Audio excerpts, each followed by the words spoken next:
Hi guys, welcome back to Authentic Talks. I'm really excited because it's my birthday, so happy birthday to me. And happy birthday shout out to those of you who are also born so close to Christmas.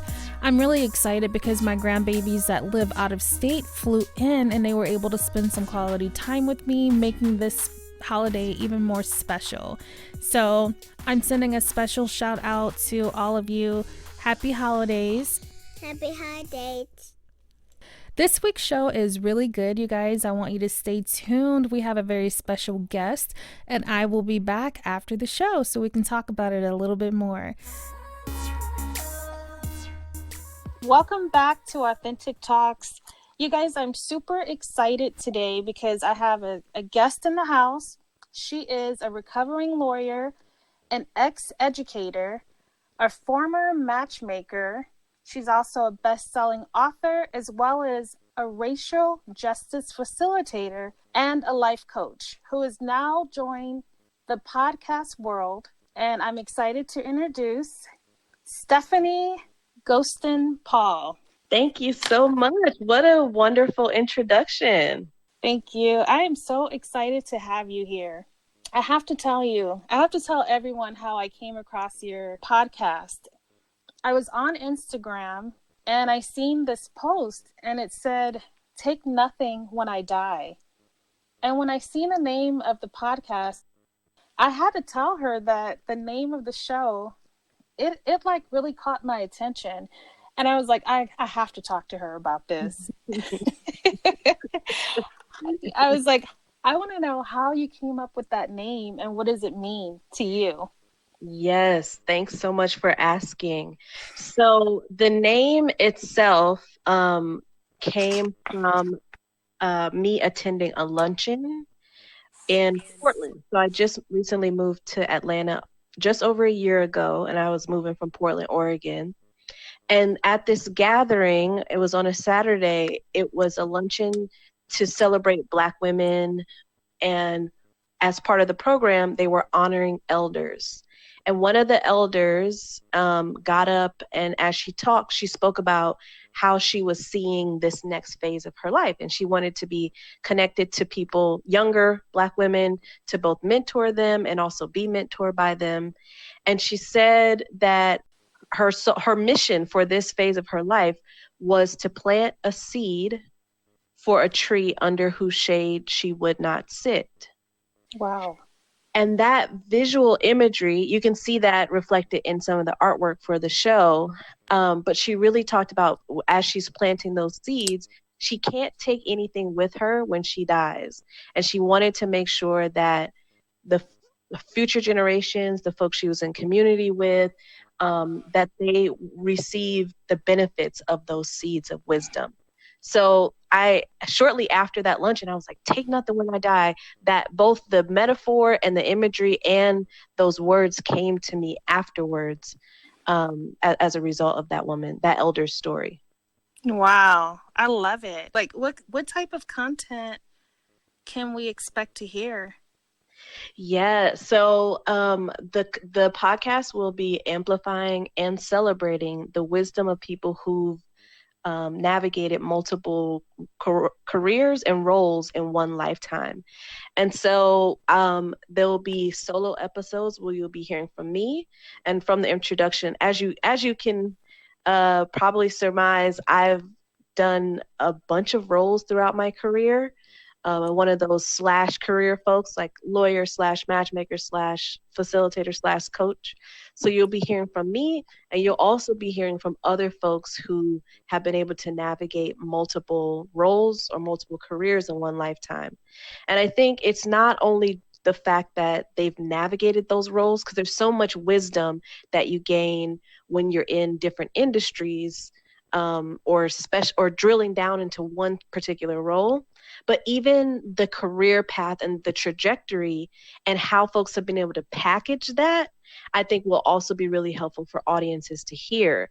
I think it's more the norm that people have a side hustle, or they step into entrepreneurship, or they have, these / careers, but we pretend like those folks are in the minority when, these days people aren't they typically don't have one job that they have for their whole entire lives. People are skipping around. They're honing unique skill sets that are applicable to multiple places. And I hope that people will learn from that too. There's a lot of wisdom in being able to uniquely problem solve using skills you've honed from one industry to another. I definitely agree with that. So Yeah, it's so funny because people are like, "You're a matchmaker." I'm like, everything is matchmaking, right? Like you said, like, I was matchmaking folks for love, and then as a coach, like I'm matchmaking people with their purpose. I As love a it. facilitator, we're matchmaking people and their identities and institutional identities. So there's the skills remain the same even if the content in the industry is different. It makes so much sense. Mm-hmm. So I know that you've been definitely have been successful and able to shift into as you've mentioned many different careers. What do you think is the biggest reason for people failing? That's a great question. I think as a coach and a consultant, the thing that I see that's the biggest blocker for a lot of folks is mindset. Because I think that some folks feel a lot of pressure, whether it's internal pressure that they're putting on themselves, or it's external where they feel like society or their parents or their partner or their community is saying, you can't do this or you got to fit into this box. And so I see people, sometimes when I'm coaching people, I'm like, you have options. You got lots of options. It's not this binary, like either I quit my job tomorrow and jump out there as an entrepreneur, or I just stay in this dead end job and I hate everything. You've got some options there. And for folks that don't explore those options, I think some of that, part of it is definitely trauma, some involuntary things, but part of it is also mindset. Do I believe that I actually can do this? Am I willing to take a risk? Am I willing to move through fear? And I see a lot of folks being paralyzed by fear or spending their lives trying to avoid fear. And the Yes. other, yeah, like, oh, I don't, like, let's just pretend it doesn't exist or I'm going to get rid of it. I don't really believe in that. I think as a human being, you're going to be fearful of doing things that you haven't done before because you are human. So we shouldn't run away from it, but we also shouldn't let it stop us from pursuing our purpose, the thing that we know we're supposed to be doing. Yes, I know about that fear all too well. I had to pack it up and evict it. Bye bye. Definitely. Bye, Yes, fear. definitely. The other thing I see a lot, I'm working with a client now where this issue is front and center. I think sometimes folks also wait till it gets really, really bad. Like, okay, like there's a disaster or a death in the family or some like life-threatening sickness, or they're just in a crash and burn phase, and they have to wait till things get really bad to actually make a change or to say, you know what, I'm going to live my life the way I want to live it. And usually by that time it's too late. So it's like we're always waiting for this mythical someday. And folks, Mm-hmm. when my kids get grown, or when I make enough money, or when I, next year when I lose 5 pounds, or whatever it is. Yeah. Ridiculous. You're like, this is, you can start today, right? Right now we're recording on a phone and we're using the resources that we have, and everything isn't perfect, but we're moving anyway. So Mm-hmm. something else that I see in folks just waiting for the mythical someday, and it usually is a disaster that's impending. Well, change is one of the biggest, next to fear. I mean, change is really tough for a lot of people. I know for myself, it's really been kind of tough for me to adapt to even small changes. Like if they're going to change a policy at work, or I have to sometimes get in my head and go, okay, wait a minute, this is a good thing. It's going to make things better. And Mm-hmm. so, yeah, it's all about us. A lot of times we want to understand that change, like what's going to benefit us in it. But I know I have it a lot where I'm afraid to step out there, and I don't want to be vulnerable, I think. Mm. Yeah, I think for me, and I completely agree and resonate with that. For me, it feels more like uncertainty. Like I don't like uncertainty. I like to know when things are going to happen. I want to know the outcome. I know Yeah. when it's going to be good. I want to control. So for me, it's about like what I can control and what I can't.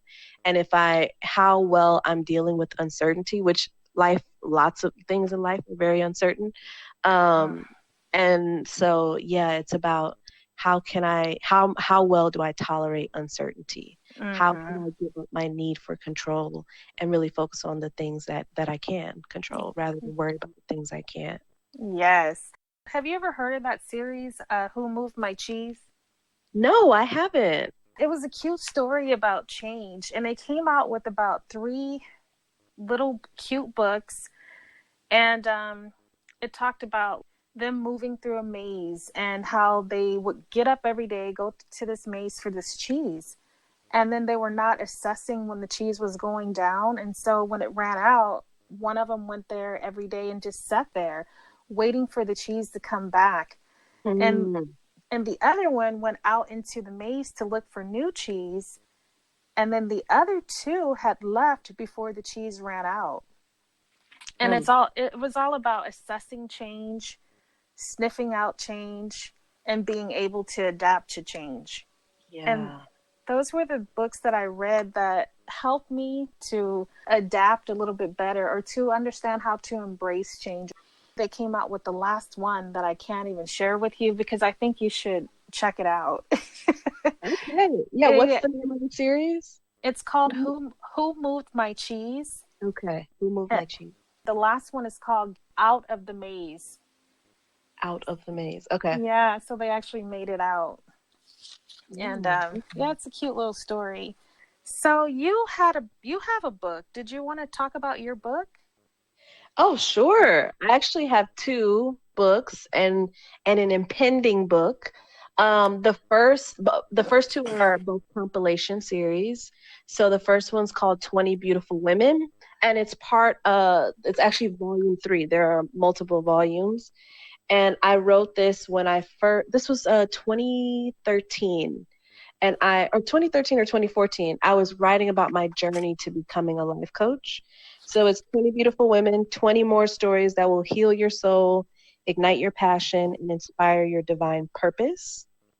So that was Mm. the first one. And then a group of ladies from that one collaborated on another book later that year. And I actually got to go to like an in-person unveiling of it, which was really, really cool. That one's called I Am Beautiful, The Evolution of Beauty. And Oh. yeah, that one was really more about my transition, moving across the country and dealing with what you just said, dealing with change and uncertainty and how to adapt and be flexible. Mm. Because long story short, um, my journey to get to Portland, Oregon, me and my partner lived in DC. We knew we had to move, and we thought we were on our way to Raleigh, North Carolina. We had everything. We were ready. We had an apartment in Raleigh. And then he says, I got this job offer in Portland. And that Wow. turned my world upside down. And so, so I won't spoil it, but I Am Beautiful is talking about my own tolerance for change and uncertainty. Nice. And then you said you have an upcoming book as well that you're working on? Yeah, it sounds similar to the series that you mentioned. So, Take Nothing When I Die, it will drop on January 8th. It'll be a podcast. It'll also be a Patreon page where I'll house longer episodes and the video episodes from the podcast on Patreon, along with other content. And my goal for Patreon is if I get to 50 subscribers, then I will release the Take Nothing When I Die series. So it's a Oh. lot of that wisdom that's actually condensed into a little booklet.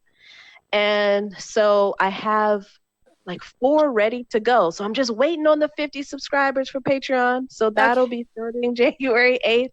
But the book series will be singular topics based on the roles that I've played. So I have one about Portland, my experience in Portland. I've got one on matchmaking and another one specifically about Black women. It's called the 42%. 42% of Black women are unmarried, and why that is, and what, if anything, can be done about it. That will be a book. Wow. Yeah, there is one on like diversity, equity, and inclusion consulting work. That's a lot of the racial justice facilitation that I've done. Some of the wisdom will be housed in that book. So you can expect the Take Nothing When I Die book series at some point next year when I hit my target goal for the Patreon page. And you know what? I'm going to be the first one in that bookstore. I absolutely love to read. And I don't know, it's something about that title, Take Nothing When I Die. You know what? And we need people like you that are not afraid to share their gifts. And that's exactly what you're doing. And I appreciate that. I really do. Thank you. Thank you so much. I've been really inspired by other folks who are also putting themselves out there in a really major way. There's a podcast called Good Ancestor. I think it's called Good Ancestor by Layla Saad. And so even listening to her, she's talking about being a good ancestor. It may inspire me to be thinking about myself as a living ancestor. Right. So like a lot of people are like, well, I'll think about that stuff when I'm older, or you're not an ancestor till you die. And so for me to be thinking every day, like, I am a living ancestor. How do I want to use today? Who do I want to connect with? How do I want to leave this earth? What's the legacy that I want to create on a day-to-day basis? It's just been really life shifting for me. Yeah, that is amazing. I love it. I love your story and how you've been able to shift. So I know that you were just to take us back a little bit, when you say recovering lawyer, what is that about? Like, I laugh. I mean, people usually laugh, and I actually, one of my colleagues was like, "You are a retired lawyer now," because I'm. This is the last year that I actually continue to carry my bar license. So, recovering lawyer, it really is just when I think about the process of even applying to law school, going through law school, finding a job, working for the federal government, working in law, who I represented, who I was in those spaces. There's been a lot of unlearning that I've had to do. Some of those experiences were very, very traumatic for me. I think back not only to my own experience, but what I experienced as a lawyer representing folks. And so I use the term recovering lawyer because I actually think it's almost like, it's a status, it's a disposition.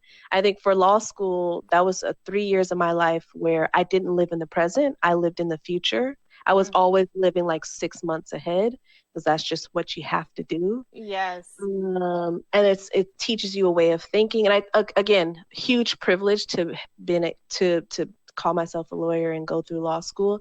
And at the same time, recognizing just some of the trauma and what I experienced there was not as great. And so, yes, it can be an instant piece of credibility, and it also conjures up some pretty painful memories. And so still recovering from that. I know that the way that I think and how I approach things is influenced by my legal background. And I also think I'm aware of some issues either with myself or the justice system or our systems as a whole because of those experiences as well. Recovering. When I seen it, I did laugh. I was like, wow, she's recovering. Yeah, well, it's like highly stressful, and I saw lots of addiction and lots of relationships breaking up and very tense, and drug use and just all kinds of stuff where I'm like, what's going on? I think lawyers tend to be very unhappy, work long hours, even though some make lots of money. So it's fitting, I think, for the industry. I definitely can understand that. What about racial justice facilitator? What is that about? Yeah, so I would like to think I was doing equity and inclusion work before I knew what it was. I actually started facilitating when I was 15, and I was facilitating discussions about culture and identity through a global leadership program that I was part of in high school. And so that continued throughout undergrad and law school. And I've always been involved in racial justice in some way, shape, or form, but really honed my practice in the last 4 or 5 years, especially living in Portland, which is a really interesting place to be having conversations about diversity, equity, inclusion, Yes. racism, sexism, homophobia, all the systems of oppression. And Yes. so I typically work with institutions who they want to embed these principles, diversity, equity, inclusion, into their core identity. They're like looking to do a complete identity and culture transformation. And so I work with them to make that happen. Sometimes that's through trainings, it's through individual coaching, it's through walking leadership and management through the changes that they need to model for their staff. And it's also making sure staff is being taken care of throughout these transitions. And I think in a lot of ways, some of the typical DEI, that's what the diversity, equity, inclusion work sometimes tends to be surface level or short term, whereas I like to work with people for at least 6 months. So we can do some deep rooted, deep seated transformational change and shifts. Mm-hmm. And then we also figure out like what are some cultural artifacts? Like how does your commitment show up in various ways? Is it showing up on your website? Do y'all have rituals as a staff? How are people talked to? How does leadership show up? How's the labor devised within this staff? Within these folks. And so it's a lot of internal work, internal to the organization, and also personal work on the part of the folks who actually work there. And definitely worth it. Can you? Mm-hmm. I can imagine the level of success a company or an individual could have or will have if they follow through. Yeah, it's a for me it feels like like a chicken egg, almost catch 22.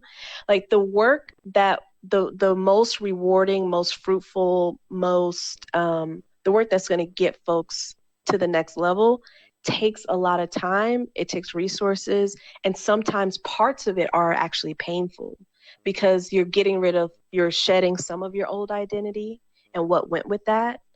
You might be shifting people, right? So there are some folks who have been in the organization that aren't in alignment with this new identity and they got to go. But you Yes. also, you're attracting new folks and you're attracting new business, and people are like, oh, you do business differently. Okay. And you're committed to this work.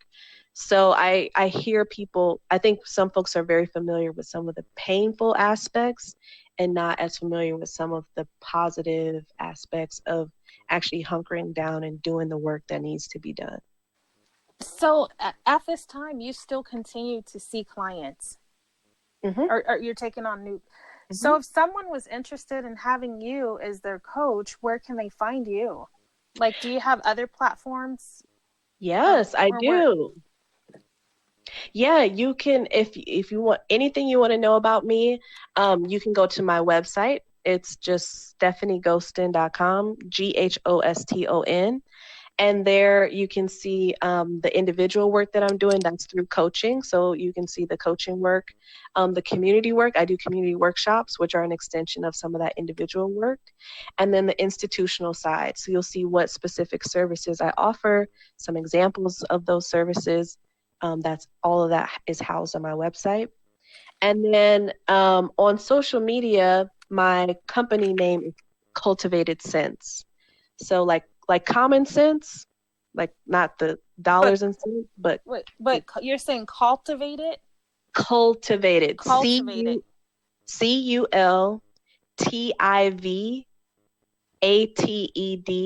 sense, SENSE. Got it. And so that's on Cultivated Sense on Facebook, on Twitter, on Instagram, on LinkedIn. You can find me, or actually on LinkedIn, you'll find me under my name, and then I have a company page too. That is good. And you guys make Yeah. sure that you look Stephanie up and be on the lookout for Take Nothing When I Die. It's Yeah. coming out on January the 8th of 2020. I think we can follow you now, right? Yes. So on Twitter and Instagram, I'm Take Nothing When I Die. On Twitter, the handle is TNWID, just the acronym. And on Instagram, that was taken. So it's No. just spell out Take Nothing When I Die for my handle. And then I'll be using Anchor as well. So the Anchor public page is up, and there's a quick preview. And the Patreon page, there's also a preview there. So on Twitter and Instagram, you can click the link in my bio to subscribe. So make sure I capture your email address so I can continue to send you updates. And then you'll see the links for the Anchor page and the Patreon page as well. We're moving into 2020, and if there was any advice that you could give someone on how to even get started on moving forward with a goal that they've had or an idea, what would that be? One last thing that you could think of that. One last thing. Well, two things. Can I say two things? Yeah, you sure can.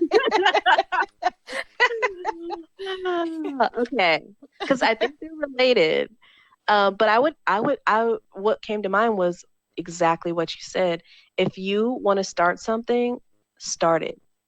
And I think like we always believe that things have to be bigger than they are.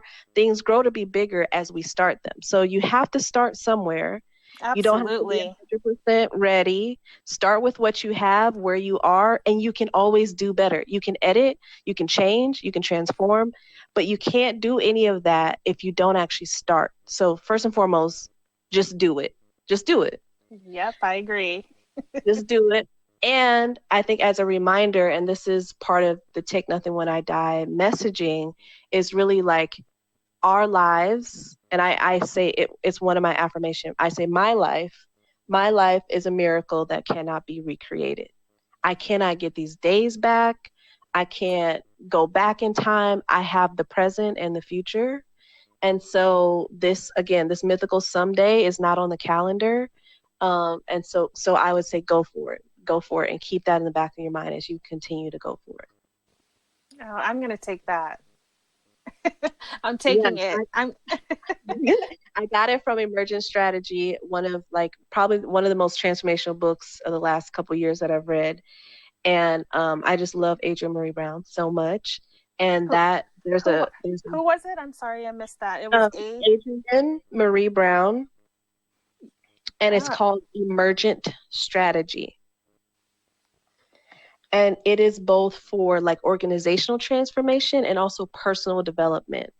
So after reading this, I felt more clear about how all the things I was doing were aligned, because I think my belief in transformation spans individual work, community work, and institutional work. And in this book, in Emergent Strategy, she talks about all three, which wow. is really I'm really glad you mentioned that because I wanted to ask you if you could leave us with a couple of books that you thought cool. Yeah. were, so that was good. Oh yeah. We got your book. We're going to get Yeah. that book. And Yeah. Get Emergent Strategy. My books you can find on my website. The other book that I would highly, I get in trouble because I have too many books. I have a bookshelf. Like I really want y'all to see a picture. Maybe I'll post it. yeah, you know It's what? I always have a like a book. bookshelf too. I love reading books. I love it. I really do. Yeah. And I always want to know a new book that I should add in. And I actually, Stephanie, I still like to have the physical book in front of me Me too. Me where I too. can, I like to flip my pages and I love folding the corner. I still do that.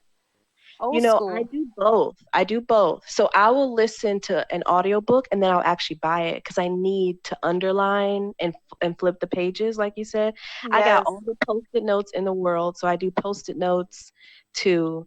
But I am in trouble with my bookshelf because it's full.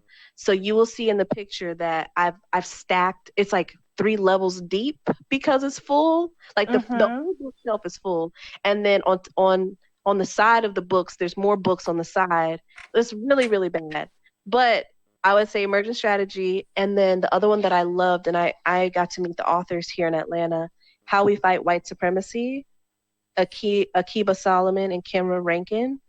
That Oh, was really, really great too. And again, I think that's for personal and institutional change.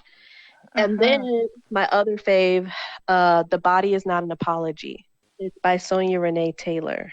And this was one where I did the audiobook, and then I was like, there were questions and gems in here. She's got like unapologetic inquiries. And so I needed to have the physical book, and I bought it after I listened to the audiobook. I might try the audio. I haven't really done very many audiobooks. I've done maybe a couple. But The ones that I like the best are actually narrated by the author. So I would look for that. That's a tip. okay. Is The Body Is Not an Apology? Yes, Sonia Okay. Renee. She actually she reads it. Yeah. Nice. I'm gonna actually check that out and get it downloaded. And I love reading, so I appreciate you sharing these books with us. And again, I'm excited about Take Nothing When I Die, and let me say welcome to the podcast world.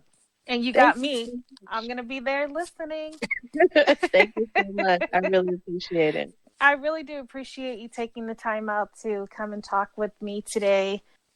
I said come and talk with me like you came over. That's what it feels like. I know. And again, you do have my support. Thank you so much. I appreciate your time. And hey, best of success. I know that you're going to do very well. I hope so. Thank you so much. It means a lot. Thank you for taking the time. Thank you for inviting me as a guest and for sharing information. It means a lot. Wow, you guys, that was amazing. I really enjoyed my interview with Stephanie. And one of the things that she said that resonated with me was the metaphor for take nothing when I die, and about leaving that wisdom. The metaphor for planting the seed is what I'm saying, and of which a tree will grow, that you will not enjoy the shade of that tree. And I absolutely love that concept of take nothing when I die. Basically, you're leaving everything that you have learned, all of your wisdom, to the next generation, and sharing of that wisdom. And I thought that that was just beautiful. I absolutely enjoyed the interview and listening to that, the metaphor, and how Stephanie came up with the concept behind take nothing when I die. Stephanie did ask me the question of what does being a living ancestor mean to me? And that question actually got me thinking about what does it really mean to me, and what is it that I want my grandchildren to have, as far as an experience with me as one of their living ancestors. And so I'm now asking you that very same question. What does being a living ancestor mean to you? Don't forget to check Stephanie Ghoston-Paul out January the 8th, 2020 on her premiere podcast called Take Nothing When I Die. Thank you guys so much for tuning in. I'm Shanta with Authentic Talks. Happy holidays.